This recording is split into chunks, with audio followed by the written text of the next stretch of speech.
Medieval history की class चल रही है। विजयनगर साम्राज्य में आने वाले प्रमुख विदेशी यात्री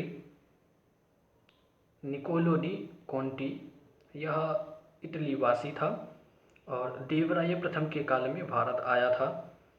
उसने नगर, शासक, सती प्रथा एवं त्योहारों का वर्णन किया है।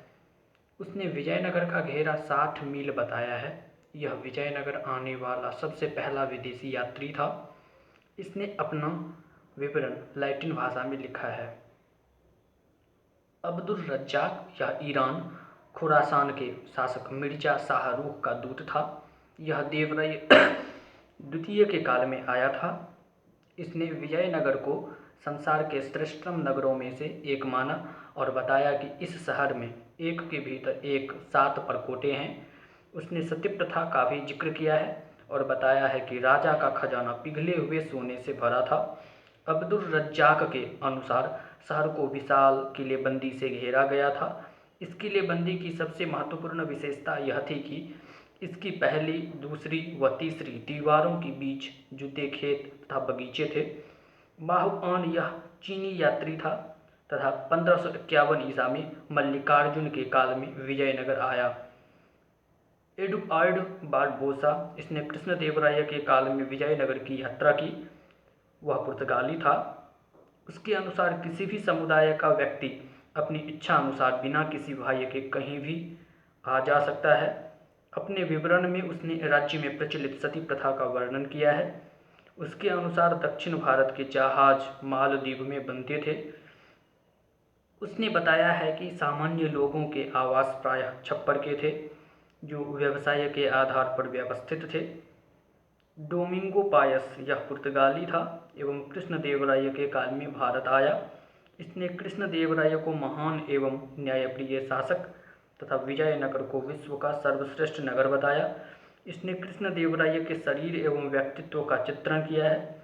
इसने पशुबलि व न्यायंकार व्यवस्था का वर्णन किया है। इसके अनुसार विजयनगर 200 प्रांतों में विभाजित था। इसने विजयनगर को रोम के समान विशाल तथा व्यवस्थित नगर बताया है। पायस के अनुसार यहाँ के बाजारों में चावल, गेहूँ, अनाज, भारतीय मकई, जौ, सेम, दालें आदि भरे रहते थे। ये सस्ते दामों पर तथा प्रचुर मात्रा में उपलब्ध थे। पायस के अनुसार कृष्णदेवराय के चेहरे पर चेचक के दाग थे। फर्नांडिस नूनिज यह पुर्तगाली यात्री था। यह घोड़ों का व्यापारी था जो अच्युत देवराय के समय में आया था। इसने अपनी पुस्तक क्रॉनिकल ऑफ फर्नास नूनिज में तत्कालीन विजयनगर की अराजकता के माहौल एवं आंतरिक विद्रोहों का वर्णन किया है। सती प्रथा, बाल विवाह एवं दहेज प्रथा का वर्णन किया है। नूनिज के अनुसार बाजारों में प्रचुर मात्रा में फल, संतरे, नींबू, अनार, आम तथा कटहल उपलब्ध थे। इसके अनुसार बाजारों में मांस भी बिकता था। इसने भी सती प्रथा का उल्लेख किया है। इसने यह भी लिखा है कि क्विलोन, श्रीलंका, पुलिकट, पेगु तथा तेनसिरिम के शासक देवराय द्वितीय को कर देते थे। प्रशासनिक व्यवस्था, विजयनगर प्राचीन हिंदू आदर्शों पर स्थापित राज्य था जो सप्तांग राज्य की विचारधारा पर आधारित था। यहाँ राजा राय शासन का केंद्र बिंदु था और वैदिक शासकों की भांति कर्तव्य पालन एवं निष्ठा की शपथ लेता था। कृष्णदेवराय ने अपने ग्रंथ आमुक्तमाल्यद में लिखा है कि अपनी प्रजा की सुरक्षा और कल्याण के उद्देश्य को सदैव आगे रखना शासक का कर्तव्य है। शासक समाज में रुचि रखते थे तथा वर्ग संघर्ष, सांप्रदायिक संघर्ष, शोषण आदि का उन्मूलन करके जन कल्याण पर बल देते थे। पूर्वकालीन हिंदू राज्यों की भांति ही विजयनगर का शासन भी धर्मनिरपेक्ष दृष्टिकोण रखता था। यहाँ तक कि हिंदुओं को धर्मांतरण की भी छूट थी। केंद्रीय प्रशासन, राजा केंद्रीय शासन व्यवस्था की धुरी होते हुए भी निरंकुश नहीं था। उस पर धर्म का अंकुश था। साथ ही विभिन्न संस्थाएं यथा राज परिषद, मंत्री परिषद आदि थीं जो उस पर अंकुश रखती थीं। राज्य परिषद राजा पर अंकुश रखने वाली सबसे महत्वपूर्ण संस्था थी। राजा राज्य की नीतियों के मामले में इससे परामर्श लेता था। यहाँ राजा का अभिषेक करती थी यह राजा का अभिषेक करती थी। प्रांतों के प्रमुख बड़े नायक, निगमाध्यक्ष, व्यापारी, अधीनस्थ सामंत आदि इसके सदस्य होते थे। मंत्री परिषद राज्य संचालन में सबसे महत्वपूर्ण संस्था थी। इसमें लगभग 20 सदस्य होते थे और इसका प्रमुख अधिकारी प्रधानी या महाप्रधानी कहलाता था। इसमें 50 से 70 वर्ष की आयु के अनुभवी, गुणी एवं विद्वान लोग शामिल होते थे। इसका अध्यक्ष सभानायक कहलाता था। इसकी सभाएं वेंकट विलास मंडप नामक सभागार में आयोजित की जाती थीं। प्रधानी, राजा एवं युवराज के बाद सब राज्य में सबसे शक्तिशाली होता था और इसको मराठा पेशवा का पूर्व रूप माना जा सकता है। दंडनायक अधिकारियों की विशेष श्रेणी थी। इसके अंतर्गत सेनापति, प्रांतपति, न्यायाधीश व प्रशासकीय अधिकारी आते थे। प्रशासकीय अधिकारियों का एक वर्ग कार्यकर्ता कहलाता था।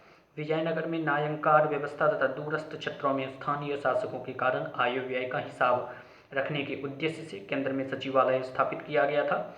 प्रमुख केंद्रीय अधिकारी थे सर्वनायक, मुख्य सचिव, माननीय प्रधान गृह मंत्री,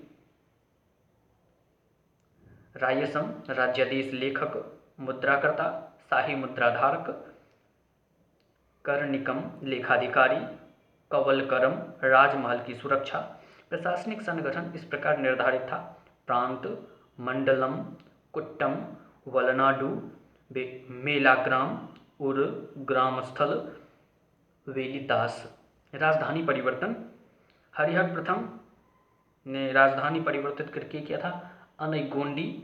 हरिहर प्रथम फिर दोबारा विजयनगरम, बुक्का प्रथम गुट्टी किया था। तिरुमल ने किया था पेनुकोंडा। वेंकट द्वितीय ने चंद्रागिरी की थी। प्रांतीय शासन। प्रांत को राज्य या मंडलम कहा जाता था। संभवतः मंडलम कमिश्नरी था। राज्यों की संख्या बदलती रहती थी। कृष्णदेवराय के काल में प्रांतों की संख्या सर्वाधिक 6 थी। जिले को वलनाडु कोट्टम कहते थे। नाडु उपजिला अथवा तहसील थी। कोट्टम का विभाजन नाडुओं में हुआ। उपजिला स्थल कहलाता था। 50 ग्रामों का समूह मेला ग्राम कहलाता था। ग्राम को उर कहा जाता था। प्रांत का शासन प्रांतपति गवर्नर के जिम्मे था। इसे काफ़ी स्वायत्तता प्राप्त थी तथा इसका प्रमुख कार्य कानून व्यवस्था बनाए रखना था। इसका कार्यकाल निश्चित नहीं था तथा ये आनुवंशिक नहीं थे। न्यायालंकार व्यवस्था। यह विजयनगर राज्य की एक विशिष्ट व्यवस्था थी। इसके अंतर्गत सैन्य अधिकारी अथवा भू सामंत को भूमिखंड प्रदान किया जाता था। यह भूमिखंड अमरम कहलाता था तथा इसे पाने वाला नायक अथवा अमर नायक कहलाता था। नायक का प्रमुख दायित्व भू राजस्व एकत्र करके केंद्र को भेजना तथा केंद्र की सहायता हेतु सेना रखना था। साथ ही इनको उस क्षेत्र का सामान्य प्रशासन चलाना, जन कल्याण आदि का कर्तव्य पालन करना होता था। ये प्रांतपति की तुलना में अधिक स्वतंत्र थे। कभी कभी राजा इन पर नियंत्रण दर्शाने के लिए इनका स्थानांतरण कर देता था। विजयनगर की संपूर्ण भूमि का लगभग 3/4 भाग इसके अंतर्गत था। धीरे धीरे ये आनुवंशिक होते गए। शासक इनके कार्यों में सामान्यतः हस्तक्षेप नहीं करता था। कालांतर में यह न्याय व्यवस्था विजयनगर के लिए हानिकारक सिद्ध होने लगी, क्योंकि नायक परस्पर युद्ध करने लगते अथवा स्वतंत्रता की घोषणा कर देते थे। ऐसी स्थितियों से निपटने के लिए बाद में केंद्र को पूरे साम्राज्य में महामंडलेश्वर विशेष कमिश्नर की नियुक्ति करनी पड़ी। अच्युत देवराय के काल में जो नायकों की उच्छृंखलता को रोक सके, स्थानीय शासन का अत्यंत विकसित अथवा स्वायत्त रूप हमें भारत के दक्षिणी प्रांतों में दृष्टिगोचर होता है। चोल काल की स्थानीय स्वशासन की व्यवस्था को विजयनगर राज्य में भी कुछ परिवर्तनों के साथ अपनाया गया। गांवों का प्रशासन ग्रामवासियों की सभा द्वारा किया जाता था। इन सभाओं को सभा या महासभा कहा गया है। ब्रह्मदेय ग्राम की सभा चतुर्वेदी मंगलम कहलाती थी। गैर ब्रह्मदेय गांव की सभाएं उर कहलाती थीं। नाडु गांवों की सबसे बड़ी राजनीतिक इकाई थी। इसकी सभा को नाडु सभा तथा सदस्यों को नात्तवार कहा जाता था। सेनेटोआ गांव की आय व्यय की देखभाल करता था। बेगरा गांव में बेगार, मजदूरी आदि की देखभाल करता था। टलरी गांव का चौकीदार था। ग्रामीण सभा की कार्यवाहियों को नियंत्रित करने वाला अधिकारी अंतिमार था। आयंगार व्यवस्था। यह व्यवस्था विजयनगर राज्य की एक विशिष्टता थी तथा स्थानीय स्वायत्तता में शासकीय हस्तक्षेप का उदाहरण है। आयंगार शासन द्वारा गांव में नियुक्त अधिकारी था। प्रत्येक गांव में 12 आयंगार नियुक्त होते थे। इस व्यवस्था का उद्देश्य प्रत्येक गांव को स्वतंत्र प्रशासनिक इकाई के रूप में विकसित करना था। ये पद आनुवांशिक एवं अवैतनिक थे। इन्हें बेचा या गिरवी भी रखा जा सकता था। इन्हें सेवाओं के बदले पूर्णतः कर मुक्त एवं लगान मुक्त भूमि प्रदान की जाती थी। इन आयंगार अधिकारियों की इजाजत के बिना कोई भी संपत्ति या भूमि न तो बेची जा सकती थी न गिरवी रखी जा सकती थी। राजा महानायकाचार्य नामक अधिकारी की मदद से आयंगारों पर नियंत्रण रखता था। राजस्व प्रशासन। विजयनगर साम्राज्य में अनेक प्रकार के कर आरोपित थे। संभवतः कोई भी व्यवसाय ऐसा नहीं था जिस पर कर न लगता हो। यहाँ तक कि मंदिरों एवं व्यवसायों पर भी कर लगता था, परंतु सदाशिवराय ने नारियों को कर मुक्त कर दिया। विवाह कर वर एवं वधू दोनों पक्षों को देना होता था। कृष्णदेवराय ने विधवा विवाह को विवाह कर से छूट देकर विधवा विवाह को बढ़ावा देने का प्रयास किया। भू राजस्व भूमि की उत्पादकता, पैदावार और पैदावार की किस्म से निर्धारित होता था, जो 1/3 से 1/6 भाग था। विजयनगर काल में प्रचलित कर तदवली, चारागाह कर,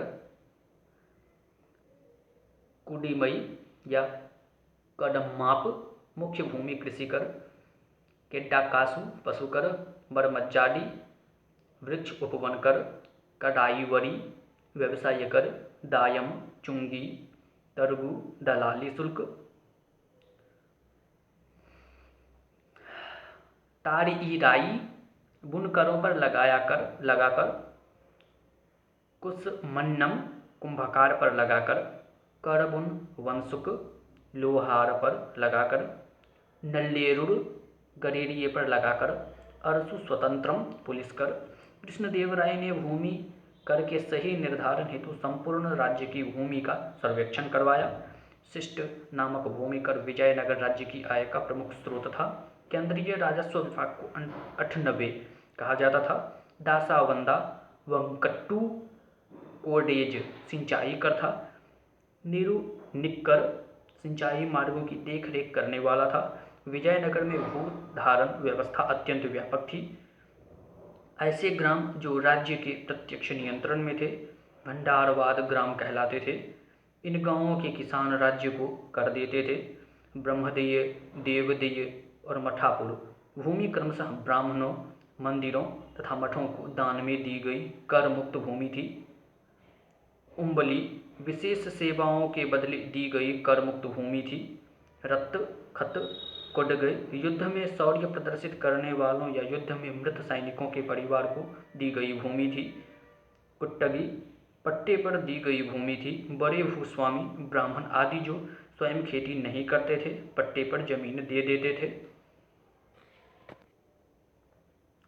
वस्तुतः कुट्टगी उपज का वो अंश था जो किसान भूस्वामी को देता था।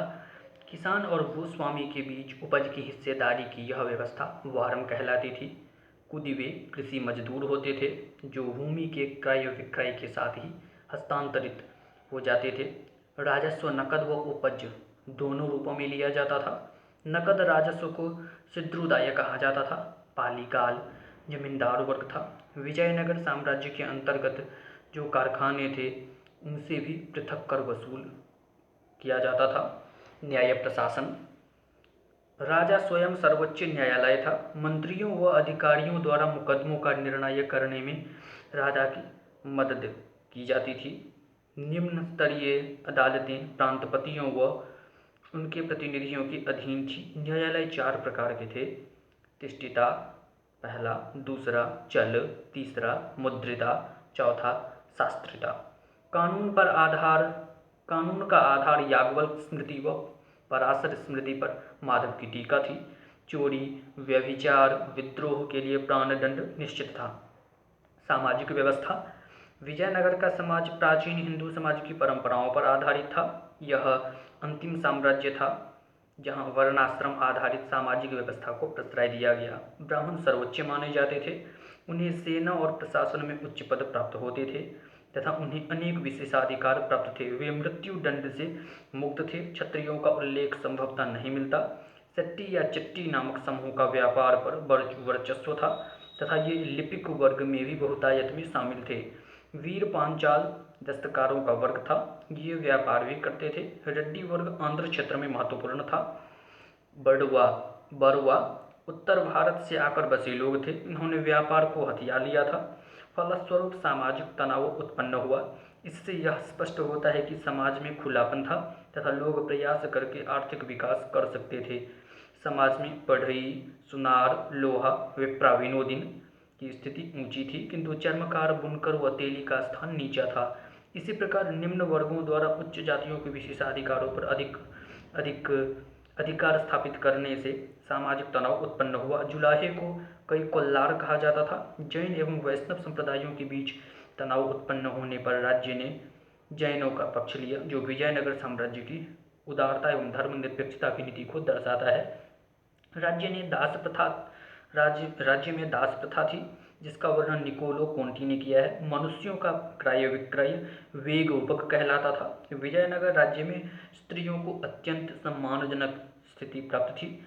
पूरे भारतीय इतिहास में विजयनगर एकमात्र ऐसा राज्य था जिसने विशाल संख्या में स्त्रियों को विभिन्न राजकीय पदों पर नियुक्ति दी थी।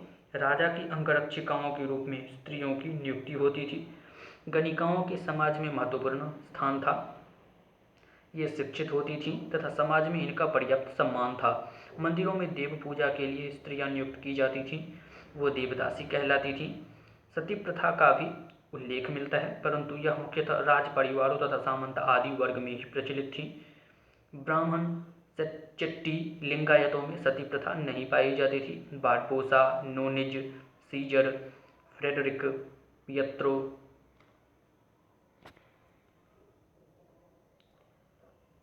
देलावाले आदि ने इसका वर्णन किया है। महानवमी का पर्व राज्य का मुख्य राज्योत्सव था। शासक शैव तथा ब्राह्मण दोनों मतों को मानने वाले थे। कृष्णदेवराय ने विठोबा की पूजा आरंभ करवाई। राज्य विधवा विवाह को प्रश्रय देकर सती प्रथा को हतोत्साहित करता था। इस काल में यक्षगान, नृत्यगान व बोमा छाया नाटक का भी काफी प्रचार हुआ। शतरंज, जुआ और पासे का खेल सामाजिक आमोद प्रमोद का साधन था। कृष्णदेवराय स्वयं शतरंज के खिलाड़ी थे। अर्थव्यवस्था, आर्थिक दृष्टि से विजयनगर एक समृद्ध राज्य था। विभिन्न विदेशी यात्रियों ने विजयनगर की समृद्धि की प्रशंसा की है। कृषि राज्य की अर्थव्यवस्था का मुख्य आधार था। कृषि के विस्तार के लिए कृषि भूमि का विस्तार किया गया तथा सिंचाई की सुविधाओं को बढ़ाया गया। साम्राज्य की लावारिस संपत्ति का उपयोग सिंचाई साधनों की मरम्मत के लिए किया जाता था। चावल मुख्य कृषि उपज थी। नील व कपास की खेती भी व्यापक रूप से की जाती थी। काली मिर्च व अदरक का विश्व के विभिन्न भागों में निर्यात किया जाता था। विदेशी व्यापार, विदेशी यात्रियों के विवरणों व राज्य की समृद्ध अवस्था से पता चलता है कि विदेशी व्यापार उन्नत अवस्था में था। मलाया, बर्मा, चीन, अरब, अफ्रीका, पुर्तगाल आदि से विदेशी व्यापार प्रमुख रूप से होता था। नूनीज के अनुसार यहाँ की हीरे की खानें विश्व में सबसे बड़ी थीं। यहाँ से हीरों का निर्यात किया जाता था। श्रीलंका से हाथियों का आयात किया जाता था। घोड़ों की पुर्तगाली विजयनगर को निर्यात करते थे। स्थानीय घोड़ों के व्यापारी चट्टी थे। साम्राज्य का सबसे बड़ा बंदरगाह कालीकट मालाबार तट था। अब्दुल रज्जाक के अनुसार राज्य में 300 बंदरगाह थे। मुद्रा व्यवस्था, विजयनगर साम्राज्य की मुद्रा प्रणाली भारत की सर्वाधिक प्रशंसनीय मुद्रा प्रणालियों में से एक थी। साम्राज्य में स्वर्ण सिक्कों का सर्वाधिक प्रचलन था। विजयनगर का सबसे प्रसिद्ध स्वर्ण सिक्का वराह था। इसका वजन 32 ग्रेन था। इसे विदेशी यात्रियों ने हून, परदौस या पगोडा के रूप में उल्लेखित किया है। वराह सिक्का संपूर्ण भारत तथा विश्व के प्रमुख व्यापारिक नगरों में स्वीकार किया जाता था। सोने के छोटे सिक्के प्रताप या फनम कहलाते थे। चांदी के छोटे सिक्के तार कहे जाते थे। सिक्कों पर हनुमान, गरुड़, लक्ष्मी, उमा महेश्वर, वेंकटेश तथा बालकृष्ण की आकृतियां उत्कीर्णित थीं। विजयनगर में इटली की मुद्रा डुकेट व फ्लोरिन का भी प्रचलन था। विशिष्ट जल प्रबंधन, विजयनगर में तुंगभद्रा नदी द्वारा निर्मित एक प्राकृतिक कुंड है। यहाँ नदी शहर के उत्तर पूर्व में बहती है। आसपास का क्षेत्र ग्रेनाइट की पहाड़ियों से आच्छादित है। इन पहाड़ियों से कई जलधाराएं आकर नदी से मिलती हैं। लगभग सभी नदी धाराओं के साथ साथ बांध बनाकर अलग अलग आकारों के हौज बनाए गए थे। चूँकि यह क्षेत्र प्रायद्वीप के सबसे शुष्क क्षेत्रों में से एक था, इसलिए पानी के संचयन और इसे शहर तक ले जाने का व्यापक प्रबंध आवश्यक था। इस प्रकार की संरचनाओं को कलमपुरम जलाशय एवं हिरिया नहर को भग्नावशेषों में देखा जा सकता है। हिरिया नहर में तुंगभद्रा पर बने बांध से पानी लाया जाता था। डोमिंगो पायस ने राज्य की जल प्रबंधन व्यवस्था का उल्लेख किया है। इसने कृष्णदेवराय द्वारा बनाए गए विशाल जलाशय का वर्णन किया है। शिक्षा एवं साहित्य। विजयनगर के शासक शिक्षा, साहित्य व ज्ञान के महान संरक्षक थे।